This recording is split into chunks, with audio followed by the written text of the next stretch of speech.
Hi. So today's lesson is going to be over text structures, and we talked about text structures a lot last year. So this year we're just going to dig a little bit deeper and try to understand why authors use specific wording and how they set up their sentences so that the reader gets the information the way they want them to. I can sit and dispel and just give you information all day long, but if I'm wanting you to see that there was a specific problem and we solved it, or I'm wanting you to see that this action or this thing happens and really rolls down to other effects or other things happen because of it, then I can do that through my writing. And then as readers, we want to be able to pick up on that to make sure we're getting the information that the author intended us to get. So I'm going to share my screen with you, and we're just going to kind of go through some of the different text structures. I apologize for that noise. I cannot figure out how to make it go away if you're hearing that. So text structure is how a text is organized. Every text we write has to be organized in some fashion. And so that is what text structure means, whether it be fiction or nonfiction. In the fiction text, we organize, a lot of times, you guys, we call this the plot map or the plot diagram. We organize our text structure based upon, on the fiction side, it has to have these things. It has to have an exposition, which should occur at the beginning. It has to have some kind of conflict. So we've talked about in class self to self conflict, man to self, man to man conflict, where your characters are having conflict. We talked about all those different kinds of conflict.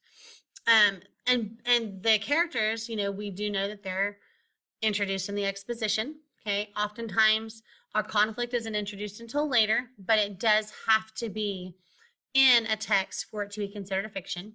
Okay, so we have a rising action, we have our climax, our falling action, and our resolution. So our ending, we're wrapping everything up. That's how fiction text is structured. Okay, so nonfiction text structures, those are things you've heard before multiple times, but we're just going to run through very quickly and review each one so you can remember what those are. Feel free, if you're working and watching the video at the same time, or maybe you want to put your video on your phone and pause it and use these slides to help guide you, feel free to do that.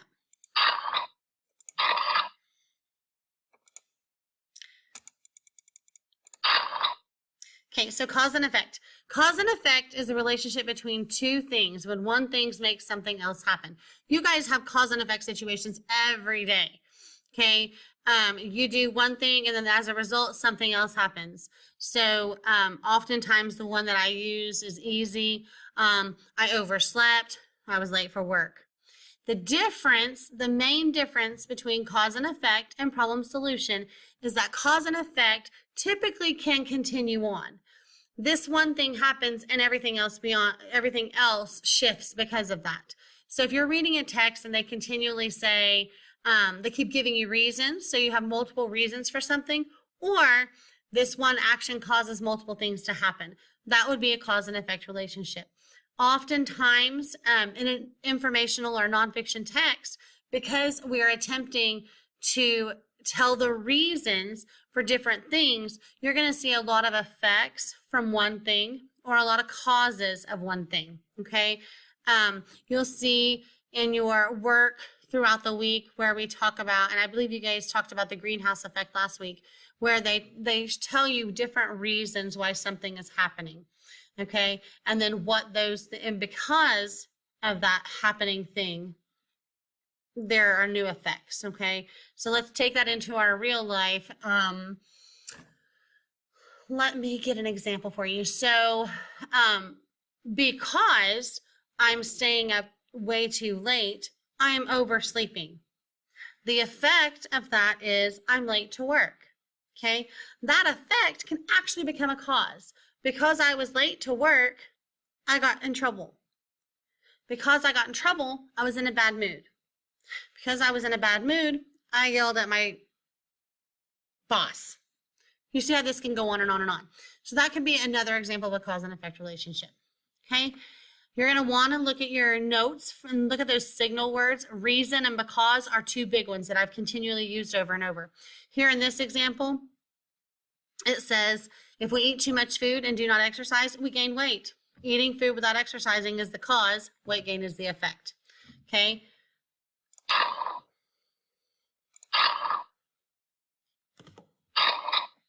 Okay, so here are some more signal words for you. Because, so that, if, then, consequently. I love when you guys use the word consequently. That makes you sound so smart. That's a great word choice word.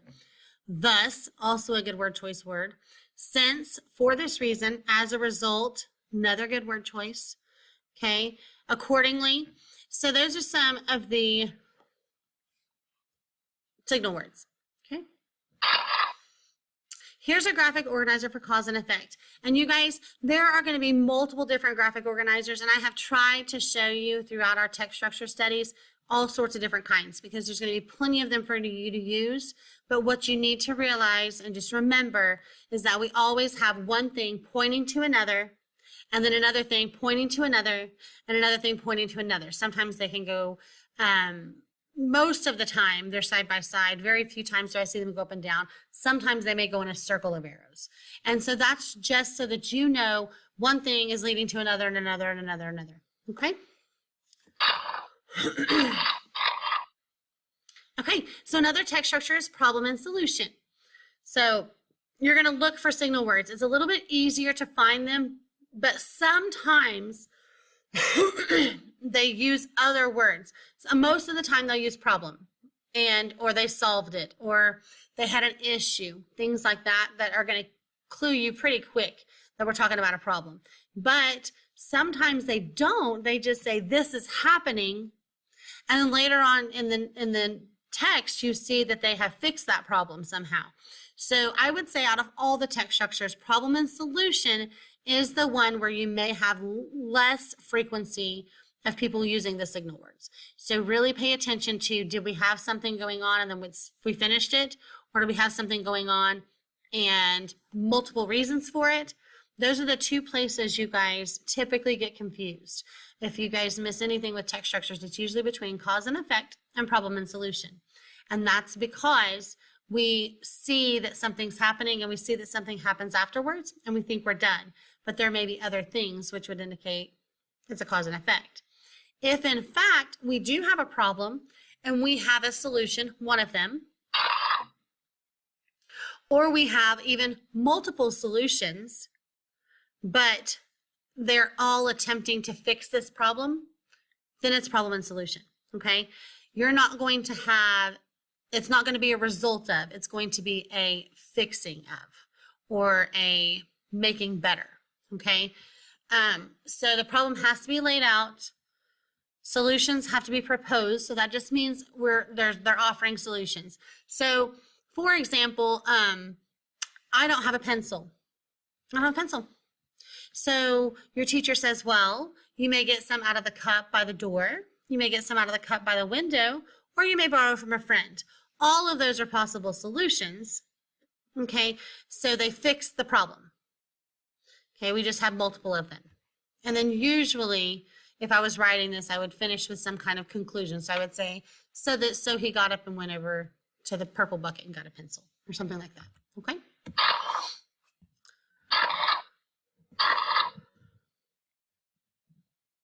Sometimes when you're reading a nonfiction text, your text is set up as a question and answer.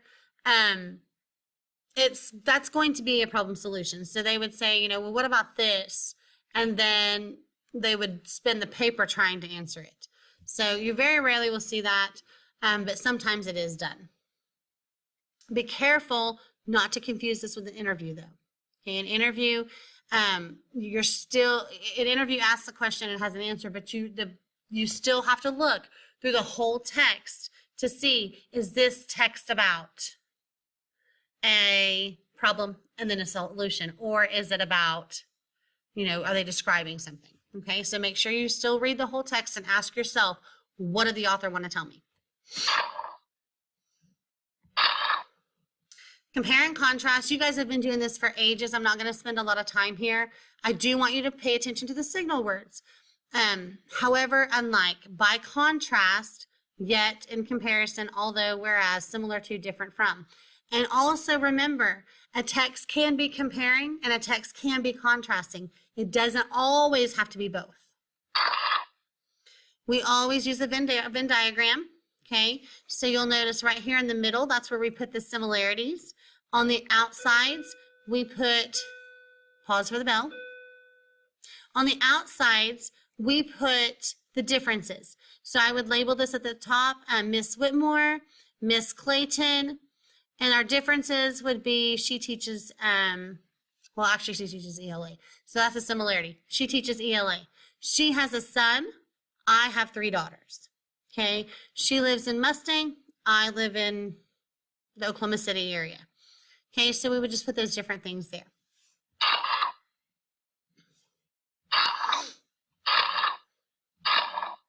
A description text. Guys, this is one that I really wanted to make sure you understood. It seems very easy, okay? But description is the one nonfiction text structure that can actually go kind of in both. Descriptive texts most often are explaining something to you, okay? They're telling you about it. They're telling you all about it. Now, how is that different from a fiction text where we're just reading all about something? Well, because a description nonfiction text is factual. Okay, they're telling us everything that is correct. We don't have a lot of characters. We don't have any characters most of the time. I can't even think of one where we would have characters. So we don't have that plot map structure. We are just telling you all about something. Okay, so you're going to see, for example, characteristics, for instance, specifically in particular, they're really going to be just telling you all about it. Think about the books you read about a certain animal. They're telling me all about the cheetah. Okay, that is just a description book. Okay, so we're just describing something. Think about the base word from description, describe. Okay, all right. This is the graphic organizer for describe. So this is also, I love that it's a sun because typically, that just reminds me of being outdoors and how we typically can describe nature and we really look at the things around us. So you would put your content area, so animals here, and you would say, let's go back to the cheetah. It has spots. It runs fast. It lives in prairies and jungles. I hope that's right. I've seen one at the zoo. No, that wouldn't be descriptive, would it? Because where would that put that? Back over into the narrative side. So, what else do we know about it? What does it eat? It eats meat and all the other things that I don't know enough about cheetahs to put in those blanks. But now you get the idea. We put our content area here. So whatever we're talking about, and then all the things we want to describe and say that are factual. Don't put your personal experience here because this is a nonfiction text. It has to be factual. Okay.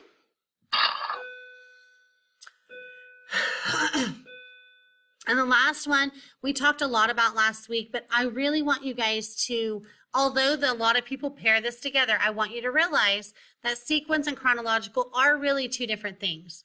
Okay, this word right here, chronological, chrono is chrono means time. So anytime you see chrono, you should know that that word is going to have something to do with time.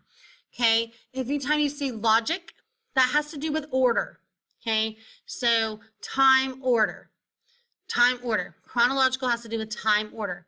Sequence has to do with the steps. Now, I tell you, I have these really crazy ways of remembering things. Okay, so sequins get tied onto dance costumes. Okay, to be a dancer, you have to know the steps. Or you could say sequence starts with S and so does steps. That's a little easier. But that's how I remember that one. So just remember that if you're writing and you're telling how to do something and you're giving us steps, that's a sequence. And you're going to use first, next, then, last. With chronological, you can use dates.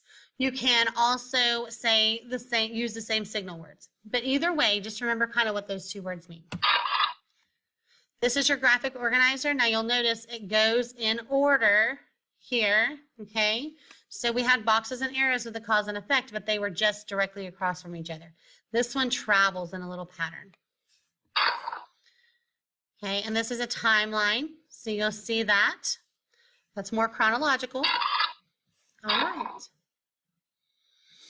Okay, so that is all. This is a sequence, but that's all we're going to do for today as far as text structures go. I think you guys will do really well with that. So refer to your composition notebook if you need to. You have that note page in there. Go back, watch this video, and stop if you need to.